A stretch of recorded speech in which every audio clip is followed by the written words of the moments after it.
Subscribe now and press the bell icon. Never miss an update. आनंद गुप्ता और उनका परिवार बहुत ही शांत किस्म का परिवार था। मोहल्ले में ना तो कभी किसी से कोई कहा सुनी, ना ही कभी कोई ऐसी बात जिस पे किसी को कोई ऐतराज हो। रोज सुबह अपने गार्डन में दिखते और दुआ सलाम होती, लेकिन पिछले 3 दिनों से वो दिखाई नहीं दे रहे थे। पड़ोस में रहने वाले नए आए मनोज सिंह को इस बात की फिक्र होने लगी।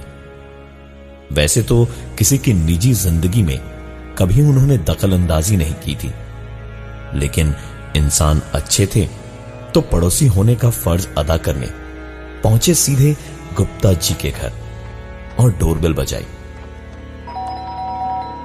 दरवाजा मिसेस गुप्ता ने खोला तो उनके चेहरे पर डर, फिक्र और घबराहट थी। मनोज तुरंत समझ गया कि कुछ तो गड़बड़ है। पूछने पर मिसेस गुप्ता ने अंदर के कमरे की ओर इशारा कर दिया।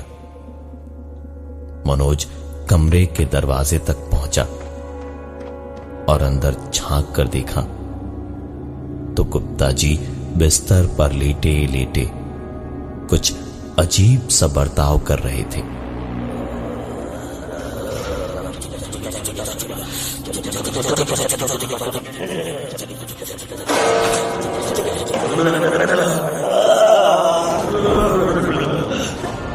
उन्हें देखकर लग रहा था जैसे गुप्ता जी सफेद पड़ते जा रहे थे। मनोज को देखकर एकदम अचानक ही एक झटके से शांत होकर बैठे और मुस्कुराते हुए मनोज से कहा,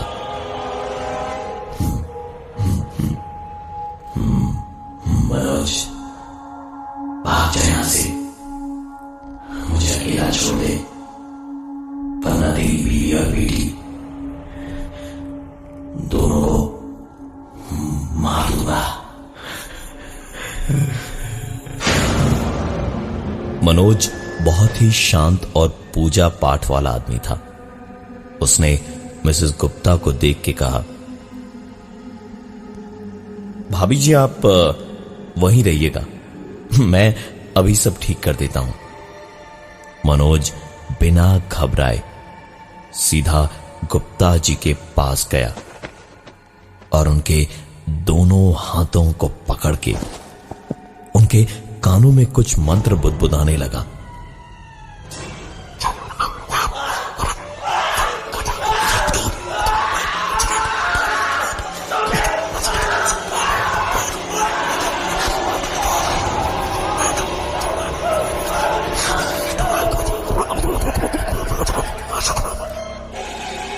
मनोज की आवाज जैसे गुप्ता जी को जला रही थी। उनके कानों में जैसे खौलता तेल डाला जा रहा था। वो ऐसे तिलमिला रहे थे जैसे मछली को पानी में से निकालकर गर्म रेत पर डाल दिया गया हो। गुप्ता जी काफी देर तक तड़पते रहे, तिलमिलाते रहे और उसके बाद धीरे धीरे सब कुछ ठीक। उसकी नींद एक आवाज के साथ टूटी।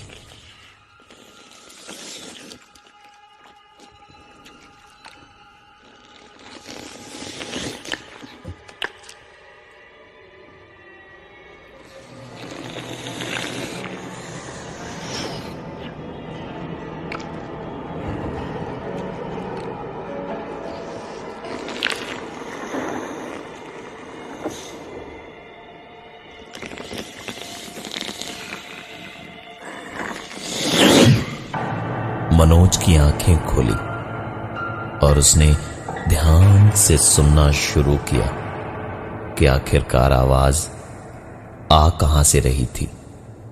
उठ के आवाज का पीछा किया उसने तो किचन में जाकर देखा उसकी बीवी शालिनी फ्रिज में से दूध का पतीला निकाल के उसे जमीन पर रख के किसी जानवर की तरह घुटनों और कोहनियों पर बैठी जुबान से चाट चाट कर दूध पी रही थी। मनोज उसे देखते ही चिल्लाया, शालू, ये क्या कर रही हो?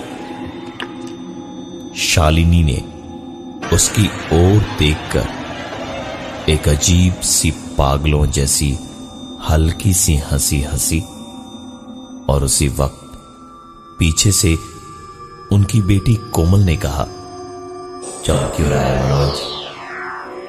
तू ही तो लेकर आया मुझे। पलट के मनोज ने देखा तो कोमल अपने हाथ ऊपर हवा में फैलाए जोर से चीखी और बेहोश होकर गिर पड़ी।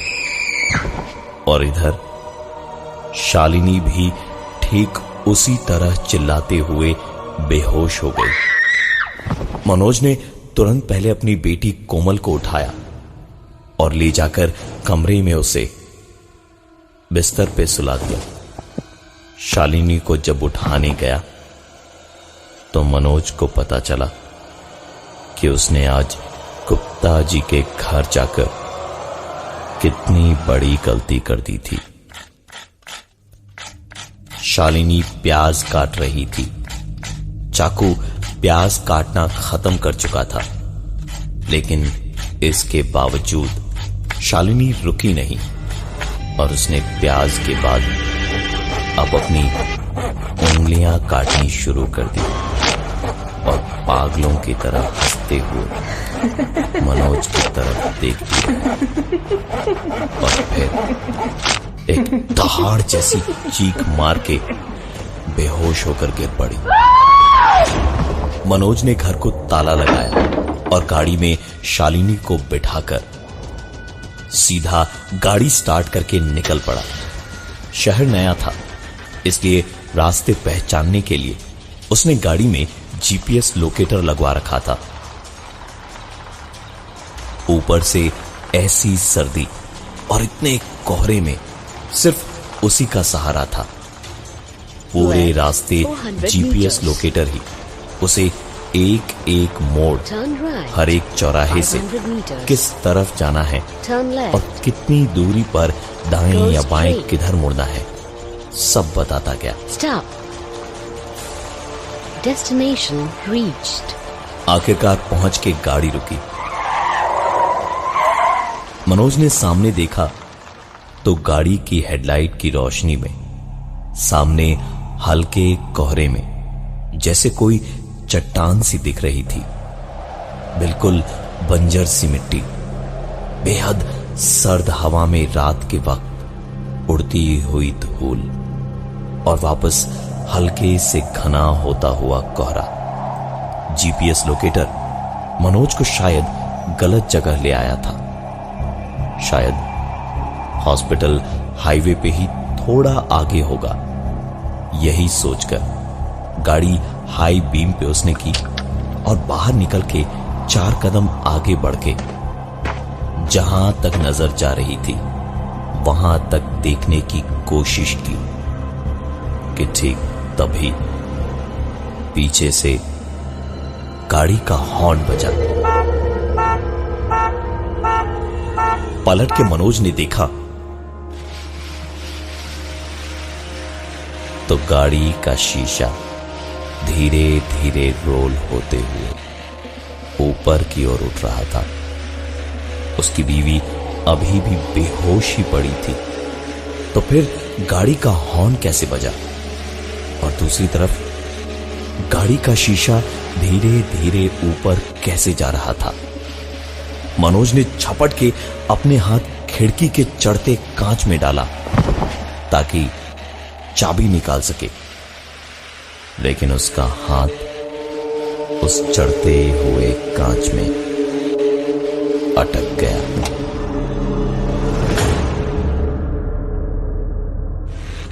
मनोज अपने हाथ को किसी तरह चाबी तक पहुंचा के चाबी को निकालने की से उसकी जिंदगी भर के पाप की उसे सजा मिल रही थी। किसी तरह हाथ चला चला के आखिरकार चाबियों का गुच्छा उसके हाथ आ ही गया और चाबी निकालते ही चढ़ा हुआ कांच अपने आप नीचे उतर गया। गाड़ी का दरवाजा खोलकर मनोज अंदर बैठा ही था कि तभी शालिनी की आंखें खुली और वो हंसते हंसते बोली, तू भूल गया मनोज, तेरी बेटी कोमल घर पर अकेली है। इतना कहने के बाद शालिनी ऐसे हंसने लगी जैसे किसी मालिक ने गुलाम की चोरी पकड़ ली और अब उसकी चमड़ी उधेड़ने को मिल गई हो उसे। यहीं तक शायद पागलपन और डर का नाच खत्म नहीं होना था, क्योंकि इतना कह के शालिनी के हंसते हंसते ही मनोज ने देखा कि शालिनी तो सीधी ही बैठी है, लेकिन जिस सीट पर वो बैठी थी वो धीरे धीरे खिसक कर अपने आप स्लाइड कर रही थी। मनोज ने वही किया जो ऐसी हालत में उसे एक बाप और एक पति होने के नाते करना चाहिए था। उसने शालिनी के हाथ पकड़े और उसके कानों में वैसे ही बुदबुदाना शुरू किया जैसे गुप्ता जी के कानों में किया था।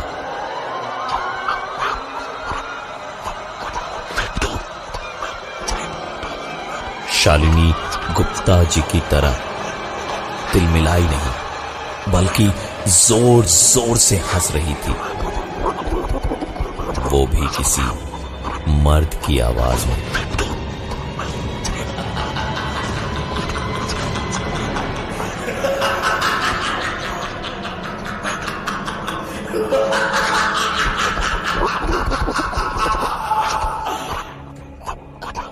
जिसे देखकर मनोज का हौसला टूट जाना चाहिए था, लेकिन अपनी बीवी और बेटी से उसे बहुत ज्यादा प्यार था। उसने शालिनी का हाथ और जोर से पकड़ा और अपने पूरे गुस्से और पूरे प्यार से शालिनी के कानों में जोर जोर से बुदबुदाने लगा। शालिनी पहले तो डरी, लेकिन उसके बाद उसका तड़पना और तिलमिलाना शुरू हुआ।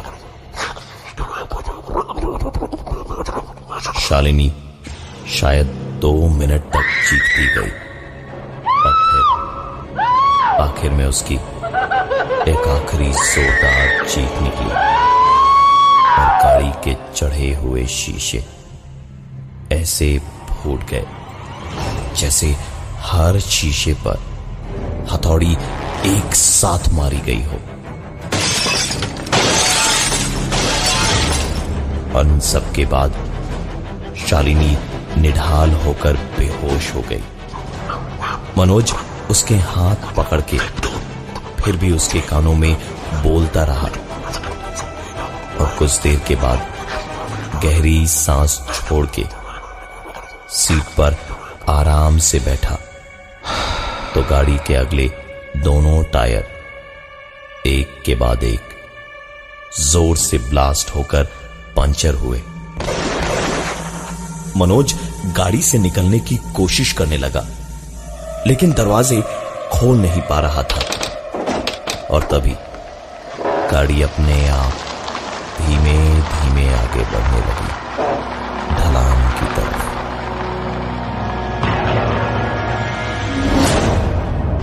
शालिनी अभी भी बेहोश थी और मनोज सामने देख पा रहा था कि आगे खाई है। अगले 2 मिनटों में दोनों की मौत पक्की थी। मनोज शालिनी को जगाने की कोशिश करने लगा, लेकिन कोई फायदा नहीं हो रहा था। वो इतनी गहरी बेहोशी में थी कि शायद उसका ऐसे जागना नामुमकिन था। मनोज को एक तरकीब सूझी इससे बच के निकलने की। टूटी खिड़की से किसी तरह वो बाहर निकला और गिरता पड़ता गाड़ी के पीछे भागा और गाड़ी की दूसरी ओर की खिड़की से शालिनी को निकालने की कोशिश करने लगा। लेकिन बेहोशी में शालिनी का वजन ज्यादा लग रहा था और उसे बाहर खींचना मुश्किल हो रहा था। किसी तरह शालिनी को कमर तक आधा बाहर खींच ही पाया था मनोज कि ठीक तभी गाड़ी आधी चट्टान के इस ओर थी और आधी खाई की ओर लटकी हुई थी। मनोज ने अपनी पूरी जान लगा दी शालिनी को निकालने की, लेकिन गाड़ी का वजन बहुत ज्यादा था और वो धीरे धीरे सरक रही थी। शालिनी जैसे अटक गई थी उस खिड़की में। खिसकते खिसकते गाड़ी एक झटके से खाई में नीचे गिर गई।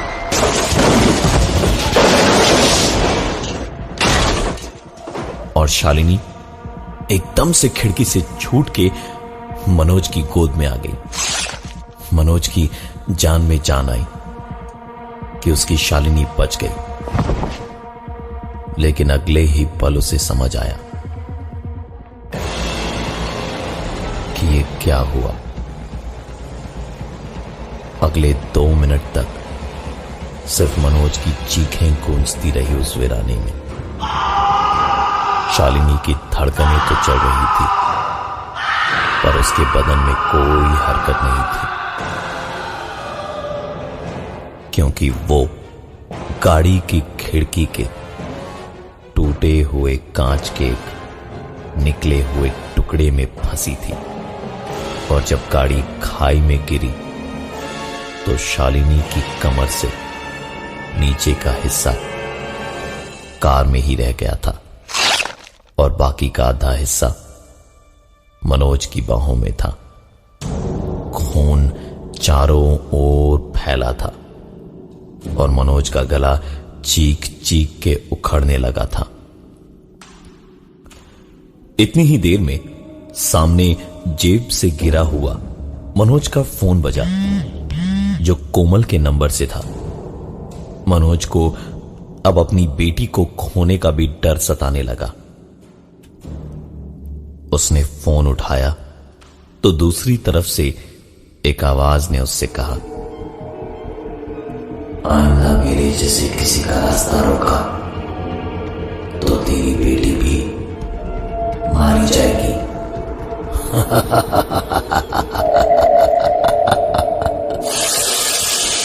उस दिन के बाद से मनोज ने कभी किसी की चाह कर भी कोई मदद नहीं की। कोमल को लेकर वो वापस अपने पुश्तैनी घर चला गया और अपना छोटा मोटा काम शुरू किया। कभी अगर कोई मदद मांगने उसके दरवाजे आता भी तो मनोज उन्हें खाली हाथी वापस लौटा देता।